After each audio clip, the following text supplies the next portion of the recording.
एक गांव में हरिया नाम का एक किसान रहता था। इस साल हरिया ने अपने खेत में बैंगन की खेती की थी और बड़ी ही अच्छी पैदावार हुई थी। एक दिन वो खेतों से पके पके बैंगन तोड़कर शहर की सब्जी मंडी में बेचने जाता है। सब्जी ले लो, सब्जी ताजी ताजी सब्जी।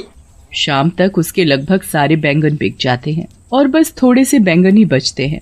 हरिया बचे हुए बैंगन लेकर निकल पड़ता है। रात काफी हो चुकी होती है। हरिया अपनी बैलगाड़ी से घर वापस आ रहा होता है। रास्ते में काफी सुनसान जगह पड़ती है और उस जगह एक चुड़ैल का वास होता है। वो चुड़ैल काफी समय से भूखी होती है। जैसे ही वो हरिया को वहाँ से गुजरता हुआ देखती है, उसके चेहरे पर खुशी की चमक आ जाती है। अरे वाह, आज तो बड़े दिन बाद कोई आदमी यहाँ से गुजरा है। आज तो मुझे कुछ न कुछ खाने को मिल ही जाएगा। आज मैं पेट भर कर खाऊंगी। वो चुड़ैल उस आदमी को खाने जा ही रही होती है कि तभी उसका ध्यान बैलगाड़ी से नीचे लुढ़कते हुए बैंगनों पर जाता है। वो चुड़ैल जल्दी से उन बैंगनों को उठा लेती है और घुमा घुमा कर देखने लगती है। उसके बाद वो एक बैंगन खाकर देखती है तो उसे वो बड़ा ही स्वाद लगता है। अरे वाह, ये तो बड़ा ही स्वादिष्ट है। ऐसी चीज तो मैंने पहले कभी नहीं खाई। चुड़ैल जल्दी जल्दी सारे बैंगन खा जाती है। अब उसके पास एक भी बैंगन नहीं बचता। चुड़ैल को और बैंगन खाने का मन होता है। वो सोचती है कि क्यों ना उस आदमी की बैलगाड़ी में बैठकर उसके साथ ही चली जाए। ऐसे उसे उस आदमी के पास और भी बैंगन मिल जाएंगे। वो जल्दी से हरिया की बैलगाड़ी में चढ़कर बैठ जाती है। हरिया को बैलगाड़ी में एक झटका सा महसूस होता है। वो जल्दी से पीछे मुड़कर देखता है तो उसे कोई भी दिखाई नहीं देता। अभी अभी मुझे ऐसा लगा कि मेरी बैलगाड़ी में कुछ भारी चीज गिरी है, पर यहाँ तो कुछ भी नहीं है। हरिया को वो चुड़ैल दिखाई ही नहीं देती और वो बैलगाड़ी लेकर आगे चल देता है। चुड़ैल बैलगाड़ी में बैठकर हरिया के घर तक पहुँच जाती है। हरिया तो घर के अंदर चला जाता है, पर चुड़ैल आंगन में ही रह जाती है और सबके सोने का इंतजार करती है। लता, अरे ओ लता, जरा एक गिलास पानी तो लेकर आ। अरे आप आ गए, मैं अभी पानी और खाना दोनों लेकर आती हूँ। जब तक आप मुंह हाथ धो लो। खाना खाकर सब सो जाते हैं। उसके बाद चुड़ैल उनके घर में आकर बैंगन ढूंढने लगती है। वो घर का एक एक कोना देख लेती है, पर उसे बैंगन तो कहीं नहीं मिलते। चुड़ैल को बड़ा ही गुस्सा आता है। आखिर वो चीज इस आदमी ने कहाँ रखी है? इसकी बैलगाड़ी में थी तो इसके पास और भी जरूर होगी, पर ये उनको रखता कहाँ है? मुझे लगता है इसने उनको और जगह छुपा कर रखा है। मैं भी ढूंढ कर ही रहूंगी। चुड़ैल सुबह होने और हरिया के उठने का इंतजार करने लगती है। जैसे ही हरिया सुबह उठकर नहा धोकर खेतों में जाता है, चुड़ैल भी उसके पीछे पीछे निकल पड़ती है। हरिया खेतों में जाकर काम करने लगता है। चुड़ैल को अब दूर से ही ढेर सारे बैंगन दिख जाते हैं। वो तो खुशी से पागल हो जाती है। मिल गए, मिल गए। आखिर ये मुझे मिल ही गए। मुझे लग ही रहा था कि इस आदमी ने इतनी स्वादिष्ट चीज कहीं और छुपा रखी है, पर मैंने आखिरकार ढूंढ ही ली। अब चुड़ैल एक एक करके सारे बैंगन खाने लगती है। हरिया थोड़ी देर के लिए कहीं काम से जाता है और इतने में ही चुड़ैल खेतों में लगे सारे बैंगन खा जाती है। जब हरिया वापस आता है तो खेतों से सारे बैंगन गायब देख बड़ा हैरान होता है। अभी तो इन पर इतने सारे बैंगन लदे हुए थे और अब अचानक सारे के सारे बैंगन ऐसे कैसे गायब हो गए? आजकल तो बाजार में बैंगन की कितनी डिमांड है और यहाँ सारे बैंगन गायब हो गए। मुझे तो बड़ा ही नुकसान हो गया। अब मैं करूँ तो क्या करूँ? हरिया वहाँ सर पकड़कर रोने लगता है। उसके महीनों की मेहनत बर्बाद हो जाती है। चुड़ैल हरिया को ऐसे रोते देखती है तो उसे बहुत ही बुरा लगता है। उसे समझ ही नहीं आ रहा होता कि अब वो कैसे सब कुछ ठीक करे जिससे हरिया का कोई नुकसान ना हो।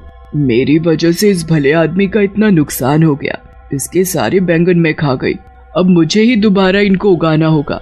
अगले दिन हरिया इस टेंशन में बहुत बीमार पड़ जाता है और उसका खेतों पर जाना बिल्कुल बंद हो जाता है। चुड़ैल इसी चीज का फायदा उठाती है और अगले दिन से खुद खेतों में काम करना शुरू करती है। वो पूरा खेत पहले अच्छे से साफ करती है और फिर उसमें बीज बोती है। उसके बाद वो रोज खेतों में पानी डालने आती है। बड़ी मेहनत के बाद वो बैंगन के पौधे उगने शुरू होते हैं। चुड़ैल उनको देख बड़ी ही खुश होती है। अरे वाह, आखिर मेरी मेहनत रंग ला रही है। आज इसमें पौधे निकलना शुरू हुए हैं, कल ये बड़े भी हो जाएंगे और फिर इनमें बैंगन लगेंगे। चुड़ैल अब उनके बड़े होने का इंतजार करने लगती है, पर वो तो अभी भी वैसे के वैसे ही होते हैं।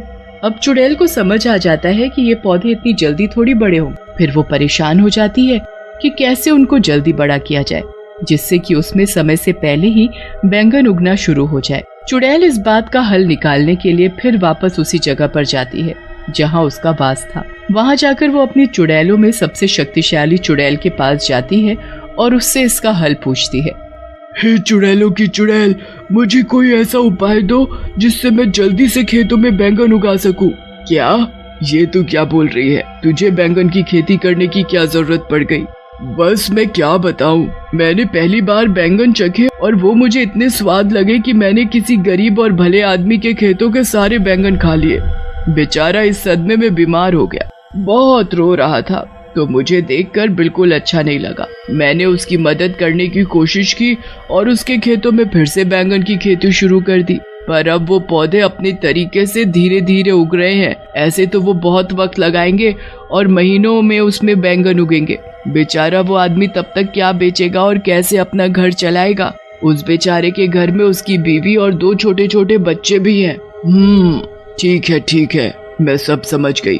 चुड़ैल होकर तू किसी इंसान की मदद कर रही है। मैंने तो पहली बार ऐसा देखा है, पर तुझे तो पता ही है मैं कभी किसी चुड़ैल की मदद करने से मना नहीं करती, तो तुझे कैसे कर सकती हूँ? तूने जो चाहा है वो तुझे जरूर मिलेगा, पर थोड़ा कठिन है। तू बता, तू कर पाएगी? हाँ, मैं कर लूंगी। तुम बस मुझे ये बताओ कि मुझे क्या करना है। तुझे यहाँ से 100 मील दूर पहाड़ों में जाना है। वहाँ एक काली गुफा है जिसको पार करने पर एक छोटा सा जादुई पानी का तालाब आता है। उस तालाब का पानी लाकर तुझे उस खेत में डालना होगा। जरा सा पानी डालने से कोई भी चीज कुछ ही पल में महीनों और सालों का समय पूरा कर देती है। अगर वो पानी किसी बच्चे पर भी गिर गया तो वो बच्चा भी पल भर में आदमी बन जाएगा। इसलिए उस जादुई पानी का इस्तेमाल तुम्हें बहुत ही ध्यान से करना होगा। हाँ, मैं पूरा ध्यान रखूंगी।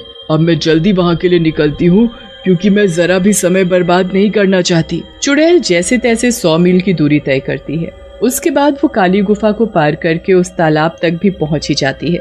वहां से जादुई पानी भरकर चुड़ैल सीधा अपने बैंगन के खेतों में पहुंचती है और थोड़ा थोड़ा पानी पूरे खेत में छिड़क देती है। उसके बाद चुड़ैल वहां से चली जाती है। अगली सुबह जब चुड़ैल वापस आकर देखती है तो चारों तरफ बैंगन ही बैंगन लदे होते हैं। अरे वाह, आखिर मैंने बैंगन की खेती कर ही ली। मैंने इतने सारे बैंगन उगा ही दिए। अब जब भी वो किसान यहाँ आएगा तो खुशी से पागल हो जाएगा। उसके बाद उसे बस हरिया के खेतों में आने का इंतजार रहता है। हरिया जब ठीक हो जाता है तब वो खेतों को देखने जाता है। खेतों में पहुंचकर जब हरिया हजारों बैंगन अपने खेतों में लदे हुए देखता है तो उसे तो अपनी आंखों पर विश्वास ही नहीं होता। कहीं मैं सपना तो नहीं देख रहा? पहले मेरे खेतों से सारे बैंगन अचानक गायब हो गए, फिर उसी खेत में इतने सारे बैंगन अचानक से उग गए। अरे वाह, मुझे मेरे गायब हुए बैंगन वापस मिल गए। हरिया सारे ताजे ताजे बैंगन तोड़कर टोकरों में भरने लगता है। धीरे धीरे करके सारे टोकरे बैंगनों से भर जाते हैं। हरिया सारे टोकरे अपनी बैलगाड़ी में रखता है। घर जाकर लता को सारी बात बताता है। लता तो ये बातें सुनकर चौंक ही जाती है। उसे हरिया की बात पर बिल्कुल यकीन नहीं होता।